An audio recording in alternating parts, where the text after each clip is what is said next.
वैसे अभी समय क्या हो रहा है, वैसे भी मुझे वो पसंद नहीं है। जिस तरह से आप पढ़ रहे हैं आप कभी सफल नहीं होंगे। अंग्रेजी सीखने का यही तरीका है। इस तरह के सेंटेंसेस इंग्लिश में बोलना नहीं आता तो आप पूरा वीडियो देखें, बोलना सीख जाएंगे। हेलो दोस्तों, welcome to our on speaking channel. दोस्तों, इस वीडियो में हम सीखेंगे by the way, anyway, the way का प्रयोग हम किस तरह के सेंटेंसेस को बनाने में करते हैं। इन सेंटेंसेस को देखने के बाद आप समझ सकते हैं कि यह स्पीकिंग इंग्लिश के लिए कितना इम्पोर्टेंट है। तो बिना टाइम वेस्ट किए सीखते हैं। By the way. Bye the way का हिंदी मीनिंग वैसे होता है, जब किसी सेंटेंसेस में वैसे को इंग्लिश में बोलना है तो हम बाय द वे बोलेंगे। एग्जाम्पल से समझते हैं।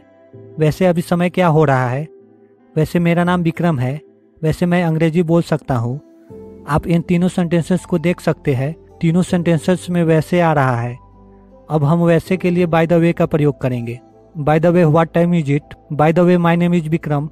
By the way, I can speak English. अब प्रैक्टिस करते हैं। वैसे आप बहुत अच्छे हैं। By the way, you are very nice. वैसे आप बाजार कब जाओगे? By the way, when will you go to the market? वैसे मैं झूठ नहीं बोलता। By the way, I don't lie. वैसे आप कैसे हैं? इस सेंटेंसेस को आप कमेंट बॉक्स में बताएंगे। एनीवे। एनीवे का हिंदी मीनिंग वैसे भी होता है, जब किसी सेंटेंसेस में वैसे भी को इंग्लिश में बनाना है तो हम एनीवे का प्रयोग करेंगे। एग्जाम्पल से समझते हैं। वैसे भी मुझे वो पसंद नहीं है, वैसे भी मैं इसे नहीं पढ़ूंगा, वैसे भी वो क्या करेगा। आप इन तीनों सेंटेंसेस को देख सकते हैं, तीनों सेंटेंसेस में वैसे भी आ रहा है। अब हम वैसे भी के लिए एनीवे का प्रयोग करेंगे। Anyway, I don't like him. Anyway, I will not read it. Anyway, what will he do? अब प्रैक्टिस करते हैं। वैसे भी तुम घर जाओगे? Anyway, you will go home. वैसे भी तुम बहुत बोलते हो। Anyway, you talk a lot. वैसे भी मेरे पास पैसा नहीं है। Anyway, I don't have money. वैसे भी तुम कुछ नहीं करते। इस सेंटेंसेस को आप कमेंट बॉक्स में बताएंगे। The way. द वे का प्रयोग हम इंग्लिश सेंटेंसेस में जिस तरह के हिंदी मीनिंग के लिए करते हैं। सेंटेंसेस से समझते हैं। जिस तरह से आप पढ़ रहे हैं आप कभी सफल नहीं होंगे। जिस तरह से मैं कड़ी मेहनत कर रहा हूँ मुझे एक दिन सफलता जरूर मिलेगी। जिस तरह से आप सोच रहे हैं वैसा नहीं है। दोस्तों, आप देख सकते हैं इन सभी सेंटेंसेस में जिस तरह आ रहा है, और अक्सर इस तरह के सेंटेंसेस में दो सेंटेंसेस बोले जाते हैं। दोनों सेंटेंसेस में से किसी सेंटेंसेस को आगे, किसी सेंटेंसेस को पीछे बोल सकते हैं। जैसे जिस तरह से आप पढ़ रहे हैं आप कभी सफल नहीं होंगे, इसे हम ऐसे भी बोल सकते हैं, आप कभी सफल नहीं होंगे जिस तरह से आप पढ़ रहे हैं। अब इन सेंटेंसेस को इंग्लिश में बनाते हैं। The way you are studying you will never succeed.